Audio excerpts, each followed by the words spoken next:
All right, today we're going to talk about our favorite pre-title sequences with Mike Reyes, who writes for cinemablend.com.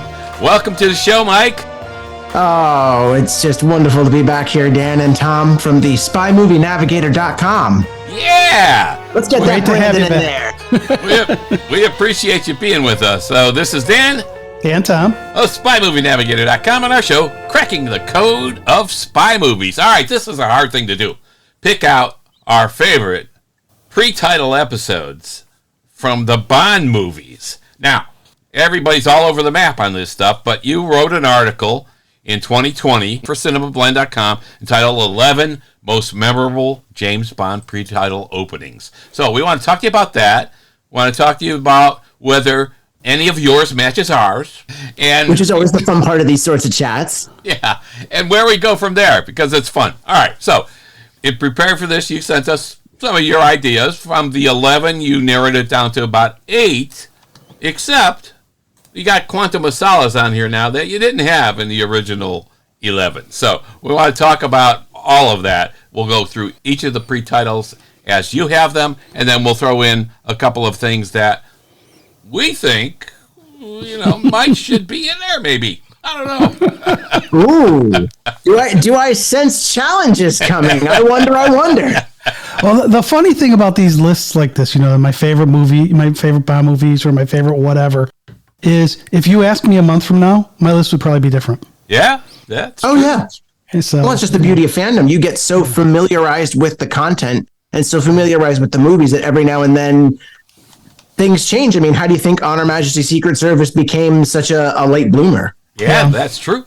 And Quantum of Solace is now, I think, with people seeing more and more of it and seeing it multiple times, they're getting a little more familiar and a little more tolerant of that movie and thinking, hey, it actually is not that bad, right? And we interviewed Roberto Schaefer, who was the director of photography for that movie, Quantum of Solace, and he had some fascinating backstories for that. So yeah, you're right. Things change over time, and here we are in this moment. So in this moment, we're going to talk about what we think are the best of the pre-title sequences. All right. Let's start this by talking through what your list is. The 8 movies that you gave us were From Russia with Love, Thunderball, On Her Majesty's Secret Service, For Your Eyes Only, Tomorrow Never Dies, The World Is Not Enough, Casino Royale, and Quantum of Solace. All right. That was your list as of today.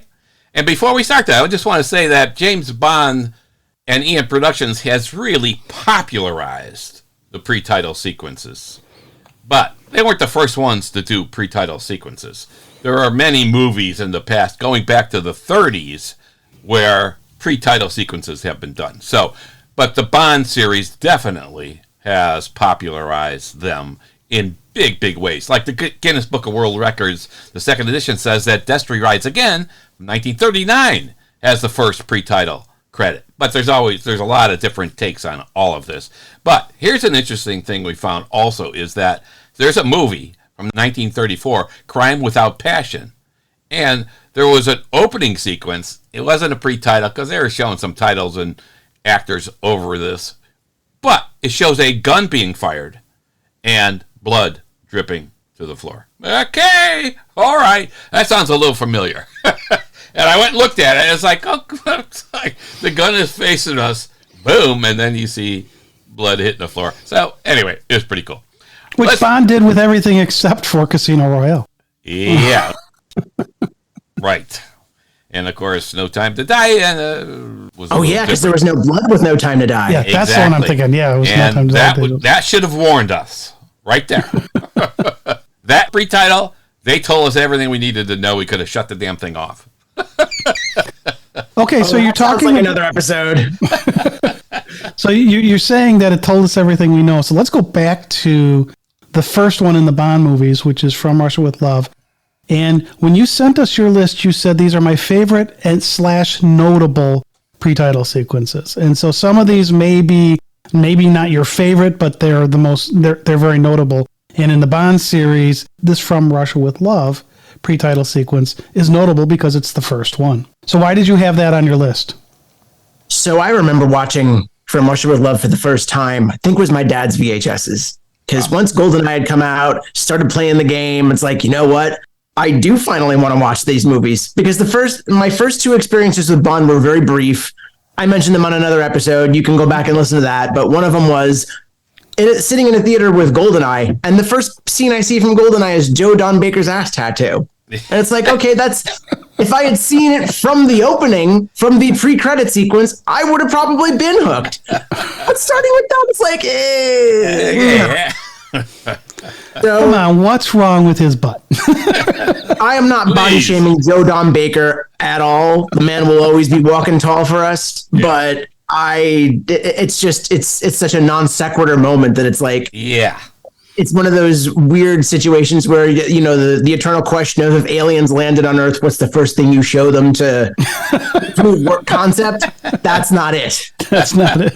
But so going back and watching the films in order on VHS, I remember watching From Russia with Love and just having that sharp Bond death fake out. And on top of that, just Robert Grant looking suave and deadly as hell. Robert Shaw. And then it's just, you could tell that it wasn't so much an invention for necessity. It was an invention of, okay, how do we really wow everyone with this? Like they still don't know what they're doing right there. And the formula wouldn't really cook until Goldfinger. Goldfinger, that movie where all the formula just cements into place. And that is where Bond takes off. Right. Seeing this as like an experimental draft, and yet it hits so hard. Like, yes. I just love when a franchise knows what it's doing early on, and while it still may be experimental, it's strong and it's confident with it. Yeah, absolutely. And I think, well, you said Robert Grant. Robert Shaw. You were combining the actor and the character. All right, but I think what was cool about it too, and you just touched on that, is that they're experimenting, and this is the first pre-title for the Ian production Bond movies, and we don't know where this whole thing is going. We just see Dr. No, and now we see From Russia with Love, and he's dead in the pre-title sequence. We really don't know what's going to happen here, and now we kind of know as we go further and further along. Okay, he's probably not dead, but when you see Bond die in the pre-title, he's not dead. Yeah. When you get to you only live twice, it's like, I know. I love that burial scene thing though. That was great. But here I'm thinking, okay, this is pretty cool, and really technically, this is a pre-title sequence in which James Bond does not appear. Very true. Right? Live and Let Die, he does not appear. Is there another? I think there might be one more. But anyway, he does not appear in From Russia with Love because technically that's not James Bond, right? That's right. No, big Mission Impossible mask reveal. Good 30 years before that even happened. Yes. Yeah. How about that? Well, what's that other one we like that has all the masks? Oh, yeah. The one that preceded this. The List of Adrian Messenger? Yeah, that's it. Yeah. So, the List of Adrian Messenger preceded this, and it had a lot of masks, too. Yeah. So. Yeah, Mission Impossible definitely wasn't the first for that. Yeah. So go ahead, Mike. This is kind of cool, From Russia with Love. It's a quick hit pre-title, and it moves quickly. And we thought there are some cool things hidden in that pre-title that either they stumbled upon, didn't know they were so cool or clever, or we're just reading too much into this. But there's some like mythical statues there, and mythical statues aren't they're sometimes harbingers of evil and maliciousness. There's a bird that chirps. This is at night. Most birds don't chirp at night unless they're chirping to try to mate, which sometimes they do at night. They chirp, but a lot of times a bird chirping at night is another harbinger of evil, of something bad that's going to happen. What do you think? I actually do think that's probably something that they threw in on purpose. Yeah, I hope so too, because I thought it was clever. The statuary too. I mean, it was really well done, and it's really quick. It's short little snippets of this because the whole thing's only 3 minutes, right? And it feels like the symbolism that you would see in like an Ian Fleming book too. yeah. Being so early on in the series, they're still very much trying to sort of capture that magic. I mean, I think the reason From Russia with Love was made as quickly as it was because of the fact that John F. Kennedy said it was one of his favorite books. Yes. Yep. Yes. So like as soon as they heard that, it's like, okay, that's it. That's it. That's next. Yeah. The thing too about this one is it's the first one, and there's not much action. It's all about the tension. Mm-hmm. And as the movies progress, that changes. Yeah. And the tension becomes a lot less important and the action becomes more important. But here, it's really about this tension of this hunt that's happening. And so it's interesting as you watch this, and we'll talk about this through this episode, is what happens with action. And it dramatically changes with The Spy Who Loved Me. But it starts out very low key in terms of action. More espionage-y. Yes. Very true. More tension and sort of, Yeah. it's just very pulpy. It's just a man hunting a man at night. Yes. You really go with that basic concept there. But then the little embellishments and the slight introduction to Spectre, it just layers everything on to make it Bond's own. Yes. However, it may challenge the action, what you just said about the action with the pre-titles, because I think it comes in a little earlier. Okay, well, we'll talk through that. That's fine. Yeah. Now, you didn't mention of your 8, Goldfinger. Yeah, we're going to talk about that. Yeah, and so that one's interesting. And the reason I find it as interesting is because I attended a thing that Raymond Benson did, and it was about pre-title sequences in general, not Bond movies, but in general. Ooh. And the Goldfinger one was his favorite of all movies. Yeah.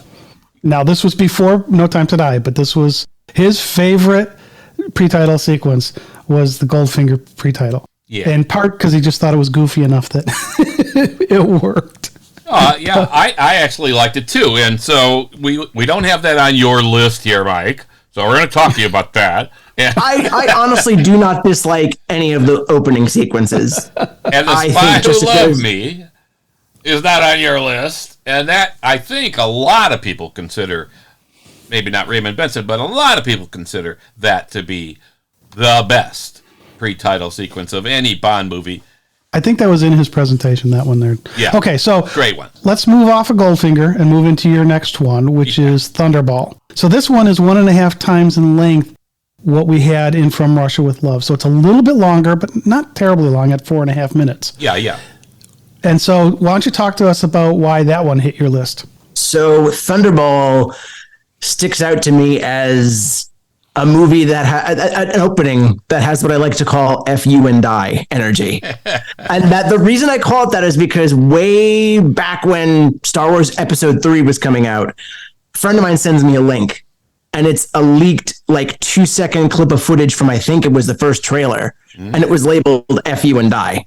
And what it was Anakin and Obi-Wan really going at it in a lightsaber fight. And I just remember the energy and the intensity of that moment. It's like that phrase just crystallized with me. Okay. And that's exactly what I get in the beginning of Thunderball, with James Bond fighting against Colonel Jacques Bouvier, who isn't quite as dead as we thought.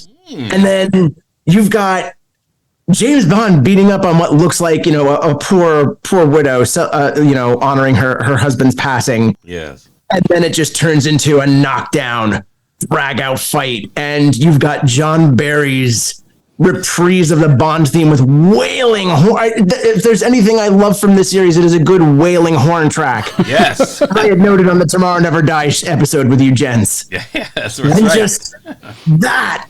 It really amps it up for me. It's like you are locked for that opening. You are locked through that fight. Bond being pursued through the chapel, and then is there room for a jetpack? There's room for a jetpack. And even to this day, jetpacks are still this wonderful marvel of engineering that I am in awe of. Yes. And all of that together. And then we're just going to, cut to an 11th hour written Tom Jones musical number that also wails, and just the opening of this film hits so hard it has nowhere to go. It has very little room to go up. Yes. But he still manages to do that, and it's still one of my favorite, if not my favorite, Connery Bond. Yep. It is a solid one, and we talked about that in our when we were together on this. It's like, how did he beat Jacques to the chateau? Of course, the jetpack is up there waiting for him to escape, right? So we presumed he took the jetpack there and beat Jacques to the chateau, and so had it there waiting for him to exit. Of course, we know there's only like 30 seconds of fuel or something in the jetpack, and now you got to have a willing suspension of disbelief here. But anyway, we think... Well, geographically, the two buildings are close, but... Yeah, they were connected by like a walkway. In the movie, they made it further away. In real life, it's right next door to the chapel that they were in. But here's another subtlety, Mike, that I think I'm hoping, again, they wrote into this script for the pre-title that is, I think, fantastic. When Bond is standing looking down at the JB casket down there, on the wall next to him, on the balcony, is a Latin phrase, and it's causum prose, dicit apud Deum.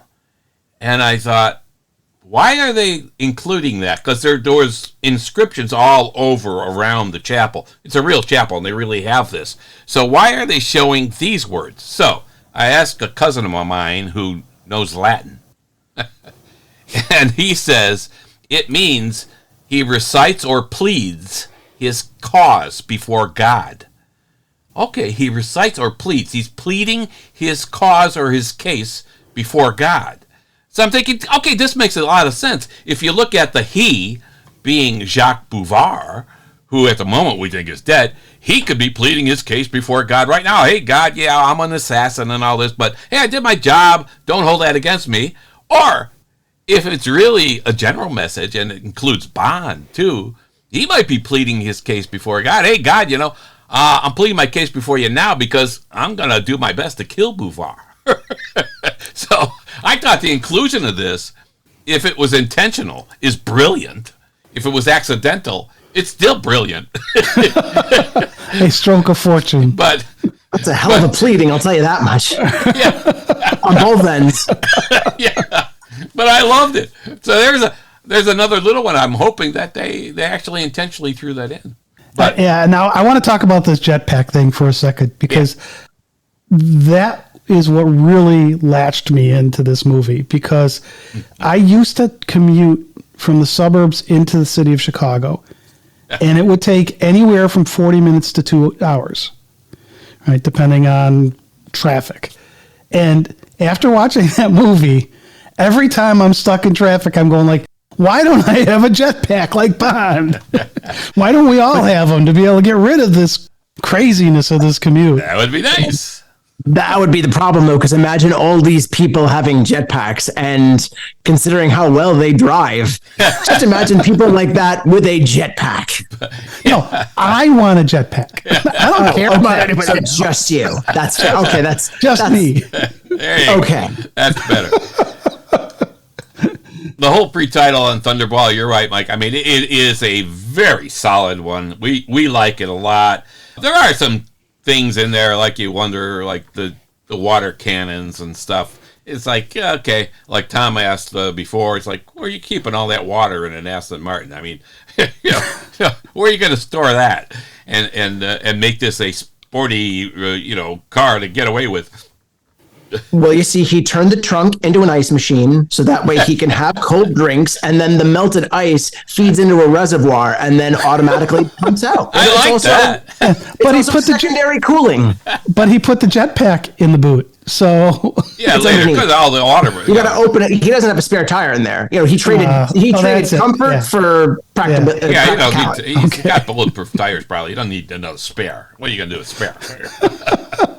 The funny thing about the water cannons is, I mean, it's like a powerful hose, right? I mean, step out of the way of the hose or the water cannon, and you won't get knocked over. It wasn't like it was spraying all over the place following them. It was shooting straight out. That was one thing I thought, okay, that was a little iffy. But what it did is it transitioned us perfectly into the title sequence with the water, if you recall, right? And Thunderball is all about water, right? It's all the underwater shots, all the underwater scenes, the sleds, the underwater sleds. It's all about water. So I thought that was clever of them to morph into that title sequence with the water. That was good. So this is a solid one, Mike. You picked a good one. That's a good one. Oh, thank you. Now you've got the next one is one that I personally really, really, really like. And it again is 50% longer. It's at 6 minutes and 40 seconds or something. They told us there'd be no math here. Just I'm tell not us doing how long that. it is. I'm just saying that. But what I'm trying to say is they keep getting longer and longer and longer. Yes. And here we're at 6 minutes and 40 seconds or something like that. And I'm talking, of course, of On Her Majesty's Secret Service. So, Mike, why don't you give us your thoughts on this opening sequence, and we'll chime in with our comments as well. So not only is On Her Majesty's Secret Service one of my most beloved James Bond films, it's a family favorite because it's the first one my dad saw in theaters when he was a kid. Wow. And it's one that throughout his time with the fandom, I've always heard him champion as one of the unsung movies, and he was always bummed that George Lazenby didn't get to didn't come back. Mm-hmm. Not didn't get to, but didn't come back, because we all know that story. But the way that, again, this is experimental. This is a first. We are stepping into the first Bond post Connery. Mm-hmm. So how do you introduce a new actor to this role? And this is a hallmark that we would see introduced yet again in Live and Let Die without Bond being in there. Yep. In Living Daylights, where Bond is revealed at a crucial moment. Same thing with GoldenEye. Yes. It's basically, this sort of set the brief of how to transition to a new era of Bond. Yes. And how better than the theme, Bond zooming in a sports car and a beautiful woman happens to pass him, and then we get into that wonderful, wonderful beach fight. And again, John Barry does such heavy lifting with his music that it's not that he needs to, because the action on screen, you play that silently, that's still going to play. Yeah. But he just knew all the little nooks and crannies of this character and of this franchise, that he knew where to lift and where to retract. Yes. And then of course you get that wonderful introduction to the sting of the On Her Majesty's Secret Service theme. It's like bum bum bum, and it's like we're not there just yet. But it's just another wonderful moment of very quick, very clipped action. And then you get a little bit of the smart aleck at the end with Bruce Lazenby's wonderful "This never happened to the other fella," and you can debate how to take that line. Yes. Till the cows come home. But the fact is that it lands. And it lands at just the right moment, which then cuts into that beautiful pre-titles credit sequence with the symbolic hourglass showing past foes and past... the title sequence. Yeah. And brilliant. It's just they knew it was just such a momentous occasion that they didn't need lyrics. Although the supposed lyrics that were written are quite good. Yeah. Mm-hmm. Yeah, it really was an exciting pre-title sequence, and the slow reveal was terrific, and it became their hallmark. And it was clever of them, like you said, Mike, to transition to a new Bond by slowly revealing the new Bond to us, but tying in the music that we're familiar with. We know it's still Bond and all of that. And like you said, the title sequence definitely shows us. Everyone's saying, oh, he's saying this didn't happen to the other fella. That Bond, it's just a code word, James Bond, and it's just like 007. It's just another name, and anybody can be James Bond, whatever. And then the title sequence shows us that, no, that's not the case. It's tying us back to all the other Bond movies before Lazenby, right, as Bond. And we now know, okay, no, this is the same James Bond. I like that. They did all that brilliantly, right? It's so novel because you're introducing the character, and that is what you need to hammer home before you introduce the new actor. It's like, look, James Bond is not going anywhere. James Bond is James Bond. Yes. So it's that sort of shorthand of this is another Bond adventure. But yeah, you're itching to see what they look like. as the new Bond. We get that. We're going to hold off on that a little bit because we want to make sure this is just entrenched in the reality that is Bond. Yes. Yep. Absolutely. Great Well, way of putting it. if you think about it, even in Dr. No, there was a slow reveal of Sean Connery as Bond. Right? Oh, very true. That's true. You know, and First Bond. Then here you get the slow reveal in the car, and including what I absolutely love was the 3 banded cigarettes. Yeah. Right, because Bond smoked those cigarettes that have the 3 bands on them, and you see that before you see his face. Yeah. So if you're paying attention and you know that that's the cigarette that Bond smokes, you're like, oh, this is Bond, I think, right? And so I just love the way they did The little hint. that. Yeah, that little attention to detail, I just totally loved. Now, the other thing about this is I feel sorry for the next actor, if there is a next actor, to play James Bond, right? Because if you think about how negative the press was about this movie when it came out, a lot of it was, oh, it's not Bond. It's George Lazenby. It's not Connery. It can't be Bond. Imagine with social media these days. I mean, Daniel Craig caught so much crap when they announced him. Oh, a short blonde Bond. Yeah. Imagine it these days. And I think one of the reasons this movie has endured itself and gotten more popular is that hater mentality's gone and people are actually watching the movie. And they've seen other people playing Bond, so it's easier for them to adapt to that. Yeah. And it's a damn good movie.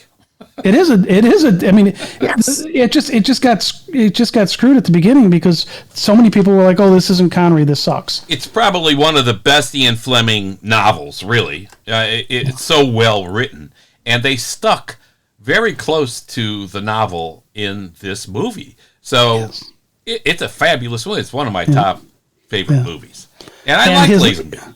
Yeah, and his line, "This never happened," that is actually one of my favorite lines in all of Bond. Yeah, and he smashes the fourth wall because he looks right into the camera after he says that. He walks towards the camera. Yes. Yeah. Right. So that I just totally thought that was awesome. Yeah. And it's a wonderful introduction to sort of maybe a lightening in the tone of Bond, because while the film is definitely deadly serious and has one of the biggest downer endings in movies, period, you still have that cheek that Lazenby brings where he's still very much in the lane of Connery's Bond, but he is winking a little bit, nodding a little bit, but not as much as we would see in the Moore era, which would totally full tilt into that. No Tarzan screams just yet. Yep. Yeah. You said that your dad saw this movie in the theater. Have you seen this on a big screen? No, and it is probably the first classic Bonds that I want to cross off my list because I'd love to see them all in a theater, to be honest. Yeah. In fact, recently, I saw Lee Pfeiffer on Facebook had gone to a theater up in North Jersey that was doing a Bond fest last week, and On Her Majesty's was being played last Friday night. If I wasn't so, I forget what I was doing that night, but I had something that night, and it's like, if I had known that ahead of time, I would have switched my schedule. Because that's one I really want to fabulous on the big screen. We did see it. Raymond Benson hosts every so often at this one theater in the Chicago area, and he's just getting ready to do From Russia with Love. But he did on Her Majesty's Secret Service there, and it just to see those ski sequences and the mountain scenes on big screen, it's like, whoa! Raid, the Dawn raid, the one shot that always sticks out to me is that beautiful sunrise and them in the helicopter and just beautiful on the big screen. The whole movie feels like it was really, if Goldfinger hammered in the formula, this was the one that really tried to, I guess, make it art house before art house, just because of the fact that it's so languidly paced when compared to other Bond films. It was the longest Bond movie for quite a while. You have that romance subplot. You have the Louis Armstrong song. Nice. All of this could be signaled from the beginning, where, again, they are showing you traditional James Bond. They are showing you the hallmarks. They are showing you the action, and they're preparing you to go to the next step. Yeah. It was terrific. And Tom and I have visited virtually every major filming location for On Her Majesty's Secret Service, including Peace Gloria. I want to go so bad. We were on that beach. Wonderful. We were on that beach where Raphael is fighting with Bond in the water. In fact, we interviewed Terrence Mountain, who played Raphael. He was terrific to talk to. Yeah. And but that beach is cool, and it was kind of neat being on the same filming locations there. We visited the store with the ring. We visited the bull ring, the mansion where the wedding reception was. I mean, it was fabulous. And we even went all the way up to the top where Tracy starts, where they're driving, and Tracy passes them with their Cougar. Yeah. Yeah. We did the whole route, and it was such a blast. And then the movie, one of the best. One of the best. I'm still amazed that this was what got Peace Gloria finished. Yes. This movie was why it was finished, because it was already being built, and they're like, well, we'll finish building it for you if you let us use it. Yeah. Yeah. Boy, what a scouting location job that was. Whoever did really. that was just awesome. Because I mean, Tom and I went up there. You're up there. We stayed in Murin, and Murin's about 5,000 feet, 4,000 something feet up, and then you go another 4,000 or 5,000 feet up to get to Peace Gloria. It's like, whoa! You're in this cable car. Ooh, and you're looking down. Tom loved it. He loves cable car rides. Oh man, I'm taking pictures. I'm not good with heights. I'm taking pictures, and Tom's sitting there like, we're gonna get somewhere, aren't we? But it was beautiful, fabulous up there. All right, so let's shift gears to keep this moving a little bit here. So I want to go to a movie that actually broke the mold. It went backwards. It's 10 seconds shorter than On Her Majesty's Secret Service for the pre-title sequence, and this one is For Your Eyes Only. And this is the one that opens up with Roger Moore at Tracy's grave, which, by the way, is a 5 or 6 minute drive, I believe it was, from the golf course from Goldfinger. Yes. And? So this is where it started, and yes, we've been there. Tom and I were in that graveyard, right where Tracy's grave would have been. Yes. Trying to be as respectful as we could. But so you've got this one next on your list, so go for it. Tell us why. So there's two sides to this coin, and I feel that, again, wonderful tone setter for the film, because For Your Eyes Only is not only the most serious Roger Moore entry, it still has the hallmarks of humor. In fact, I think that it especially bookmarks the film, bookends the film with notes of humor. And part of that is the opening, because you go from this somber visitation to Tracy's grave, which, again, this is the first Bond film since Majesty's that respectfully honored and mentioned the fact that, that existed. Yes. There's that wonderful loose chain of continuity where every Bond since Lazenby has a moment that this event is central to their character. So you see Roger Moore laying the flowers, and this is after Bill Conti's wonderful cowbell-enhanced gun barrel music. Yeah. Cowbell. It's seriously, it's something that some people may rip on at first, but then when you really think about it and you listen to the rest of that score, it does hammer home like the more jagged edges of Bond in this film. Yes. So you've got that wonderful, mournful moment, and then it turns into a helicopter ride that turns into the biggest FU to Kevin McClory, because while they do not show Blofeld, it is Blofeld, and then they ceremoniously dump him into a smokestack. Yeah. Also, going back to, seeing it as a teenager, this is from the 80s. Remote control helicopters were something that were just so novel. And it's like, wow. And just the tension of Bond being on the outside of the helicopter and having to try and take control back from it. Yeah. Of course, Bill Conti doing his magic again. He has that musical sting the minute he cuts the cord. And it's all like, ba ba da ba ba ba da ba ba ba. Like, I love when that kicks in. Yes. And it's just, that is a nice triumphant sort of chord that then leads into that nice hard driving guitar Bond theme. And then you've got Blofeld pleading for his life. And it's like, I'll give you a stainless steel delicatessen. Please drop me, Mr. Bond. And then, of course, wonderful Roger Moore quip. It's like, all right, keep your hair on. Yeah. But and another really, really chic transition into the title sequence, as we had mentioned with Thunderball, where Blofeld dropping just sort of sends that shockwave, and then For Your Eyes Only opener starts up, which another reason this one's notable, the only time I can think of, I think it's still the only time, that the singer of the song appears, because Sheena Easton is in that opener. Yes. It is. Yeah, you're right. It's the only time that the actual singer appears. They played in Live and Let Die. They sang the song in the movie itself, but it was some person. I love that version. I love that version. That was good. I love the beginning of this pre-title sequence because of the graveyard thing and the connection they built, like you said, Mike, to the previous On Her Majesty's Secret Service movie, and acknowledging that, once again, this is James Bond, not a code name.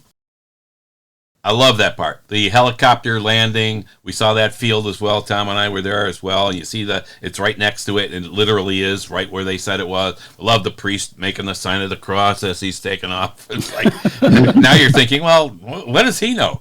But Bond's going to die again. You're going to need this, buddy. Yeah, right. The one thing that I was wondering about in this whole pre-title sequence is, he's visiting Tracy's grave, right? Did everybody in the world know he's going to go visit Tracy's grave? Because MI6 is calling the priest, right? Hey, tell him we got a helicopter coming. How did they know he was there?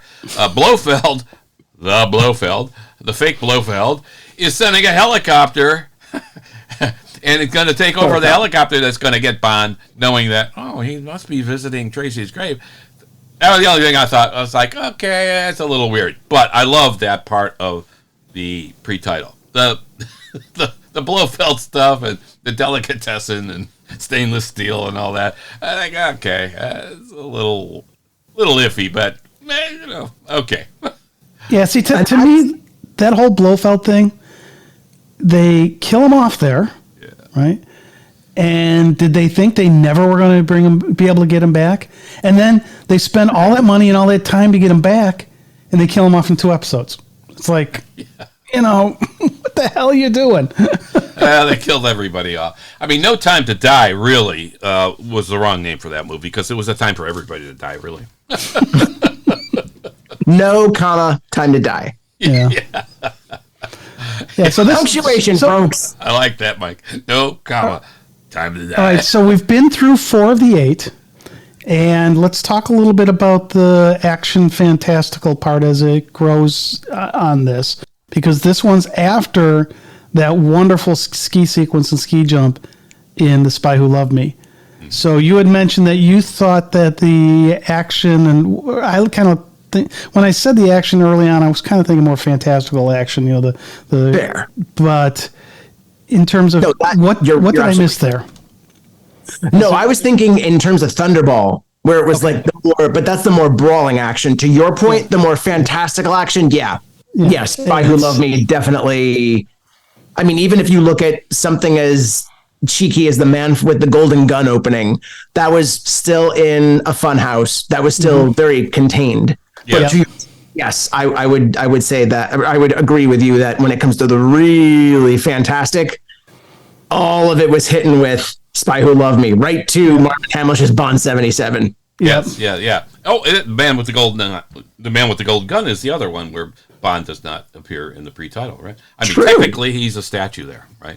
And that one was on your list of 11, but wasn't on the list of 8 you sent us. So, I think what ended up happening was because I also noticed I forgot to put in a Dalton, because I tried to cover as much ground as possible while also not keeping you here for 3 hours. Yeah, there you go. Yeah. All right. Tomorrow Never Dies. Yeah. Yeah. So now this one, we got another 40% jump in time. This one goes to 9 minutes and 30 seconds. So we're getting the Brosnan ones. They were long. Oh yeah, to the point where the next one on the list was the record holder for Until No Time to Die. Yes. Yep. Yes. And obviously we chatted quite extensively about No Time to Die's opening, but just a sort of short run for that, because I wouldn't want to spoil people going back into the back catalog of SpyMovieNavigator.com's Cracking the Code of Spy Movies. But that episode, I re-listened to it in prep for everything, and I loved It was just fun. the work that I did with you guys. That was so much fun. Yeah. It's always fun with you. It's a good one. So this one, tomorrow never dies. A lot of good stuff here. Yes. Just the fact that, again, Bond at a terrorist supermarket, and this is one of the ones where we know who James Bond is. Yep. But they make that wonderful choice of withholding, showing us Bond is on the ground until the right moment, the right introduction. Like, this is just so well paced. And then when it gets to all of the action and all the chaos going off, if anything, it kind of feels like an introduction for David Arnold. Because I guess when by withholding Bond, that's a really cool way to withhold the Bond theme. Yes. And just his sort of return to tradition, whether it was intentional or not, his return to tradition after Eric Serra doing the GoldenEye score.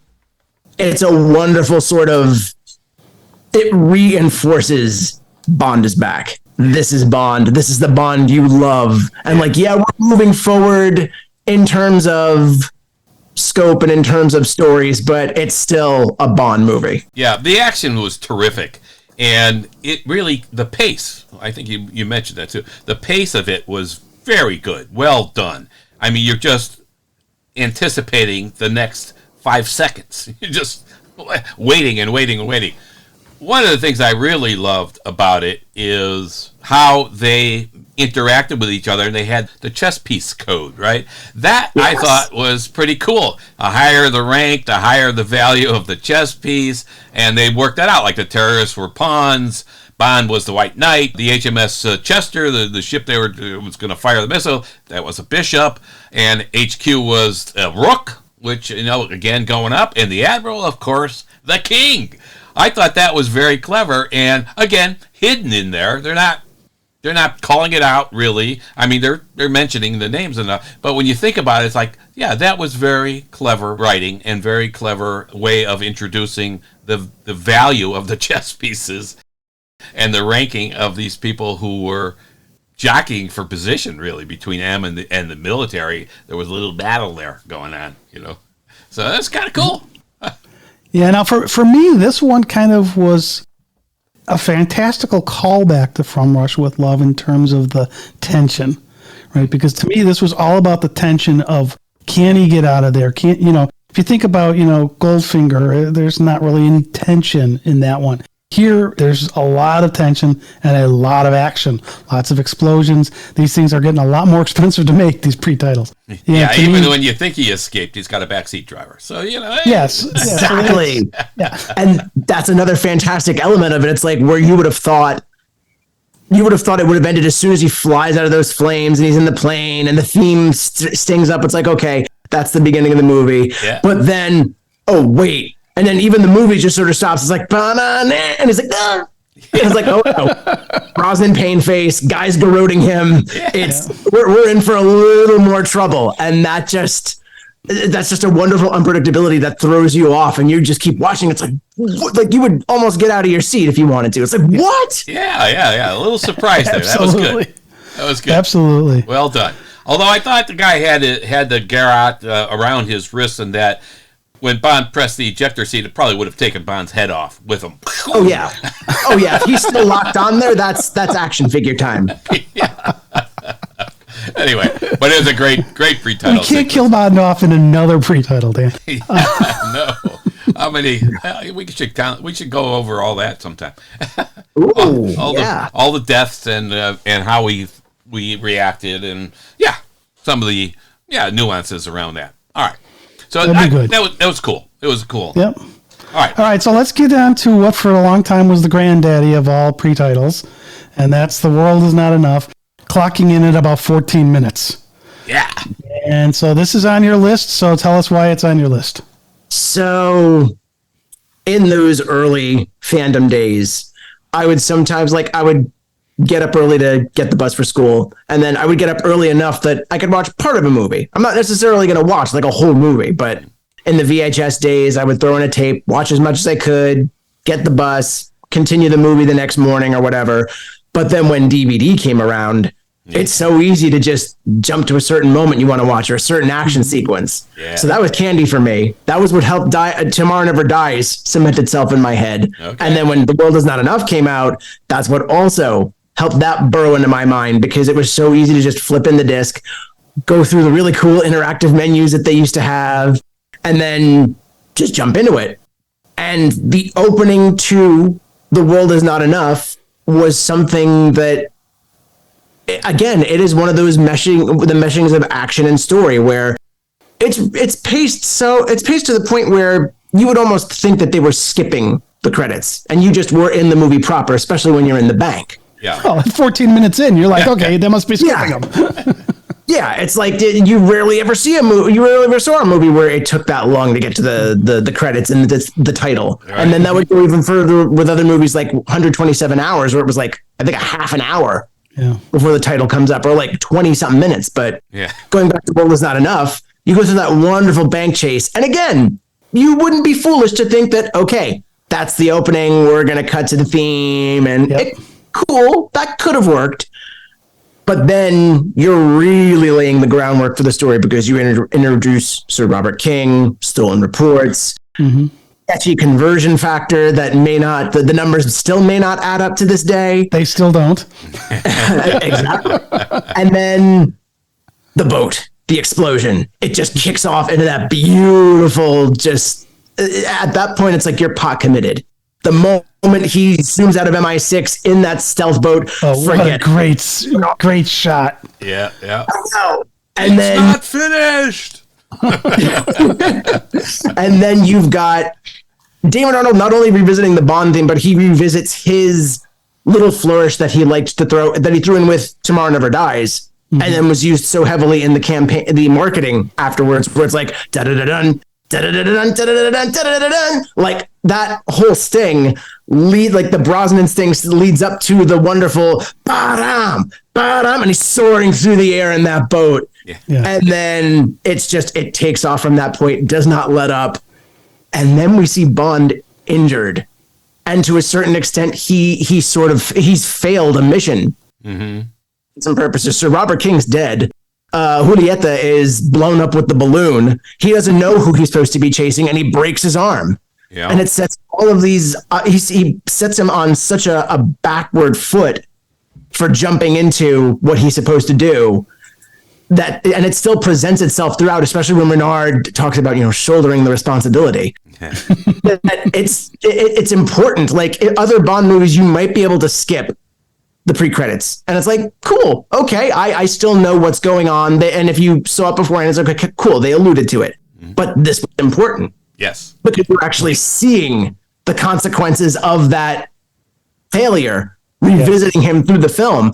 And just, if there's ever a movie that Bond was on the back foot, it's World Is Not Enough, like right up to the Elektra reveal. Yeah. Like all these different things. And the invocation, this is one of those films that sort of invokes the memory of Tracy, because she has that conversation with him about if he wasn't able to protect people. Yes, right. And that's on top of Tomorrow Never Dies and the whole Paris affair, sort of harkening back to that. And it's so instrumental to these two films, and maybe it's that latent DNA that makes me love them so much. But again, the details mattered in this one. It was fun. It's spectacular. It gets your blood going, but it mattered. Yeah, it did. I mean, you had to know what was going on in the pre-title for the movie. And sometimes, like Goldfinger, it was a disconnect really there. The only thing in Goldfinger that had anything to do with it was he was going to be on holiday in Miami after that Central American kind of mission he was on. So, but this is good. I love the boat chase is terrific. And Tom and I were at one of those locations as well in London, where they splash up the guys that are ticketing the car, the policeman. We were at that very location, which was fun to be. You couldn't do any of that there. You couldn't get a car there in real life, and he couldn't have driven the Q-boat the way he was driving it there as well, because there's all movie magic, Dan. Movie magic. But it was movie magic. It was terrific, and I love the boat chase when Bond is underwater for a few seconds and he straightens his tie. And it was a definite callback to GoldenEye, where, he's driving the tank and he does the same thing, And of course, Bond does that a lot. Daniel Craig does it, and so on. He straightens his, his sleeves or whatever. It's sung with that was a great Brosnan. one, I thought. Yes. Yes. That's sung with Brosnan as much as in the opening of Skyfall when Daniel Craig does the cuff adjust. Yes. That's just, ugh. Yeah, exactly. It's the cherry. It's the cherry. Yeah, there you go. It's the cherry. For me, if this scene didn't have the boat chase, I actually thought it was rather droll. It was quiet. Yeah. Well, yeah, because it's definitely laying that. It's laying on the story. Yeah. But that boat chase just kind of like, okay, we're into it now. Yeah. Let's go. And there's a lot of, there's a lot of questionable stuff about it as well, but you kind of gloss over that. Like he's jumping out the window, right? And he takes the cord from the curtains. Well, you're not going to get a 50-foot cord from a curtain that's going to hold you from jumping 5 stories. When I went back and listened to that episode, I was just picturing in my mind, it's like, okay, well, what type of window would have those sorts of blinds? And it's like, well, it would probably have to be like an atrium window. And by then, you're not going to have blinds on that. You're going to have like a huge, you're going to have like a huge there you go. Huge panel. Like, you're not going to have a cord to that. No. So anyway, well, you get over that kind of stuff. Yeah, suspension of disbelief, just like that man probably suspended his own disbelief of being used as a human counterweight. Yeah. Yep. Yeah. Right. Exactly. All right, so let's move forward, and they dramatically shorten the next one we're going to talk about, which is Casino Royale, which went back in time closer to From Russia with Love. It was just about 3.5 minutes, and so I like the fact that they shortened it for this. Because they took the fantastical action out of it. It's great fighting, but the fantastical action is gone, and they're going back to their roots as they introduce this new Bond. And so, to me, I thought that was very cool, and I love the black and white to just kind of come back and say, okay, we're going back to the beginning, and the black and white gives us that. So, how about you? Why is this on your list, Mike? It is on my list for a lot of those same reasons, because again, you look at where this comes in the history. Daniel Craig's cast. The trailers are amazing. We get a glimpse of this opening. Yes, that's cool. You get the black and white. Like the expectation is sort of set when you're going in here. And yet, you watch that opening, and even knowing some of the stuff even knowing full well what's going to happen, it's still the phrase I love to borrow from the Bond lexicon. It is a brick through a plate glass window. This is the opening statement of Daniel Craig's Bond. And you get the interrogator and you get the thug. Because while he's talking to Dryden and Dryden's sort of grilling him, it's almost like a reverse interrogation. Like Dryden's grilling him about what he's done to get here, thinking, okay, I can get one in on this pup. He still doesn't have his fangs yet.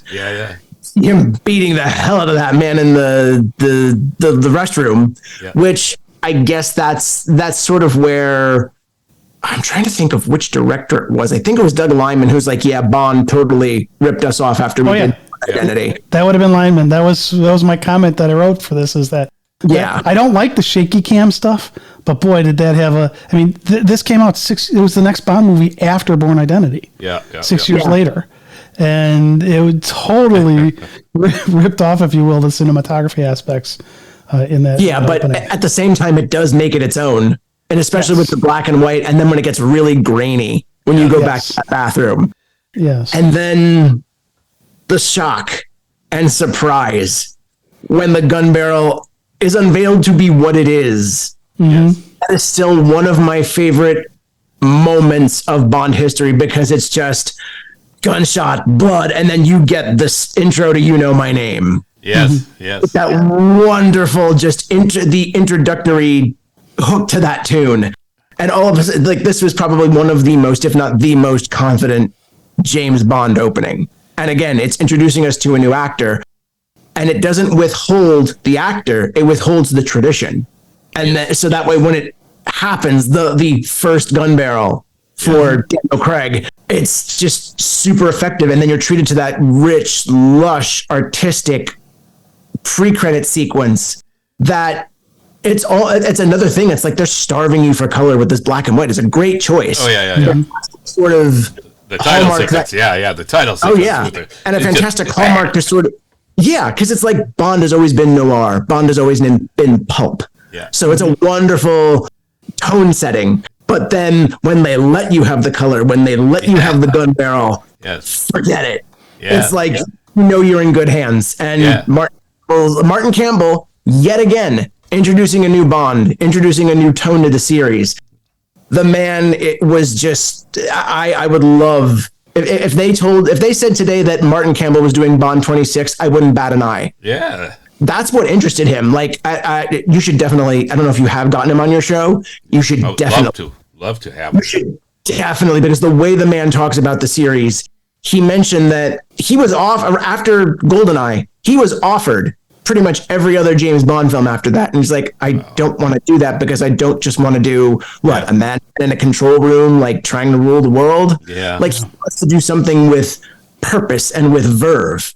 And that's the best way to break out a new Bond. And just having him introduce Bond again to the world twice and with a November 17th release date. Which also just happens to be my birthday. That's if there was anything else, well, of course. I mean, more like that. Yeah. But if those coincidences, it's like it felt like a fun sort of coincidental affirmation where it's like this was always going to happen. And my name just is perfect too, because it's like we got a new Bond, but hey, my name. you know my name. Such a departure from the themes, because I remember, I will admit fully, I hear like the first couple times I heard my name, it's like I know this is Bond. I know they want to do something new. I do like this song, but I don't know where I am with this. And then of course, if there's any doubt about a song, it happened to me with this, it happened to me with Spectre. Mm-hmm. Okay. The moment I see it in the realized with the titles, it's just all of a sudden like, okay, this is a total understanding. I see why they did this. All right, I'm. You know what? My doubts will be kept quiet, and I will not raise a fuss because I'm going to wait. Good. That's a good thing. I mean, I thought the black and white was brilliant too, and it was a tremendous reboot of the entire series. Craig was outstanding in the pre-title and in the movie itself. Drayden getting beat by a rookie, like you were saying, like he's looking at like, I got you. Drayden's saying, hey, you're just a rookie. You don't even have a kill, whatever. And this just shows us how good Bond was going to be, because the gun moment. Because he says, I know where you keep your gun. I suppose that's worth something. Just arrogant little shit. It's so wonderful. Yes, absolutely. But the arrogance is earned, because the deeper you dig into Bond's character, the more you realize that that chip on his shoulder made him be the best. It made him be the bluntest instrument possible. And then we also see that arrogance get him into situations where it's not quite perfect. Yes. And it's not quite political. It's not quite it's not quite finessed. He still eventually gets the job done, but a couple extra steps are required to sort of, He often has help. He often has help getting the job done. Right? True. Left on his own, sometimes he would fail. But I think in real life that would probably be the same. Like the ex-CIA operative we spoke to too said the same thing, that, hey, it's tough out there and you need help. You need to have the supporting cast. And so, Bond's not going to do it all the time on his own. But this was a great pre-title sequence. One of the best ever, and one of the best Bond movies ever, really. Terrific. Oh, yeah. Yeah. Oh, easy top 5. And this may be the one that I would pit against On Her Majesty's Secret Service and just have the real moment of doubt and long hour of the soul trying to pick one as a favorite. It's hard to do that. It really is. So let's move to the last one on your list, which is one that I'm going to disagree with you on. And that's Quantum of Solace, which is 4 minutes long. And I'll let you go and explain why you like this and why you have this one on your list. And then at which point Tom will tell me why I'm systematically wrong. No, you're not wrong. We have differences of opinion, which is fine. I know. You know what? There's so many times that I'll see fellow fans love to break out the what is it? The I think it's an Alan Partridge gif, or it's a Steve Coogan where it's like, stop getting Bond wrong. And I get that opinion, but at the same time, I get that there are opinions, and I'm not going to disagree with someone who favors one over the other, because we all love James Bond, and we're still one of the, I think the Bond fandom is still one of the better fandoms out there. Yes. And to that point, my reasoning on why Quantum of Solace is such a good opening is because it was another one of those groundbreakers. We did not get a Bond movie that was like a direct sequel that picks up moments after. Like, true. From what I understand, if it wasn't for the writer's strike, they would not have leaned so much on the story to Casino Royale and Quantum of Solace, and we wouldn't have gotten basically the era of continuity that we got through Craig. Yeah. But in terms of Quantum of Solace, I loved the fact that we are just dropped in the middle of nowhere. There's very artistic shots of like zooming in over a lake and cutting in between Aston Martin, zooming Lake Como. Yes, thank you. Zooming over Lake Como, and then that beautiful Aston just zooming with purpose. Daniel Craig looking determined, and we're like, okay, whoa, wait, this is, and of course, no gun barrel. So it's like we're really being dropped in the middle of it all. Yes. And then this bone crunching car chase that, again, little too much shaky cam. I will absolutely a lot of it. Caveat this with there is so much damn shaky cam in this. Yes. But I love the fact that we are just dropped into a car chase. It isn't, well, we're just gonna, there's this scenario that we're sitting here. We're laying this out with dialogue, and then the action happens. It's just action. Like, yeah, previously on James Bond, blah, blah, blah. We're here now. Yeah. We're doing this. Yeah. And then that sly end to it all where he just pulls the car in, he opens the boot, we see there's Mr. White, and then Daniel Craig in perfect Roger Moore fashion is like, time to get out. And then, boom, opening titles. As far as I'm concerned, fantastic opening theme, great visuals. Like one of the rare, I think it was MK12 that did the opening titles for this, and it was a break from the usual, like, yes, Maurice Binder, and I forget who took over after Maurice Binder, but like it was a break from the usual sort of visuals and the usual sort of firm that did this. Mm-hmm. Like that it stands out. I love this movie, and again, to the point that was mentioned earlier, this is one that is being reappreciated, and I believe rightfully so, especially with the fact that this was a writer's strike. Yeah. This is a film that was compromised. And for part of it, it's just Daniel Craig and Mark Forrester sort of riffing. And then they bring in a writer when the strike was lifted, and it's like, well, we'll see what we can do. Yeah. And considering all of the factors against it, sterling work, one of the shortest, and I believe one of the bluntest and hard hitting. Yeah, well, and it may be good for Bond 26 that we're in another writer's strike because they haven't figured out what to do yet. So we've got some more time. Here, I want to make a comment on the shaky cam, because a lot of times in movies, you see the shaky cam. It's there. I thought in Quantum of Solace, the shaky cam had a purpose of bringing us into the action. And so the shaky cam kind of put us right into the scenes. So I was okay with the shaky cam in Quantum of Solace. I'm not, sometimes in other movies you see it and it's just overdone and it's not without reason. Here I thought they had a real reason, and I thought it actually worked in bringing you, sucking you into the scene, and almost like you're there in the car, feeling it. Boom. So I liked it. That part I loved. Yeah, see, for me, I actually like the movie. I don't like the pre-title. Wow. Okay. Right? Because to me, it's, okay, this is a 4-minute car chase. Okay, great. And, okay, it's interesting with the way they end it, but then when you see that, you're like, oh, man, they're continuing this. And whenever shows don't have continuation through them and they start adding continuation, it's over.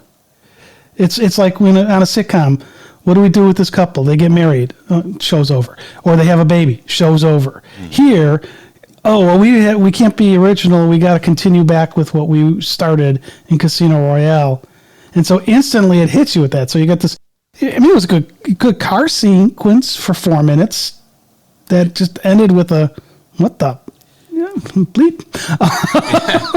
I didn't mind the continuation of the story from Casino Royale because it made sense in this particular case. I didn't like the whole Daniel Craig arc concept and its own contained storyline with Bond because that's BS to me. I just like, nah. I don't want every Bond mission to be a continuation and tied to the last one because I don't want to watch a soap opera. I want the missions to be distinct and separate and like they were before.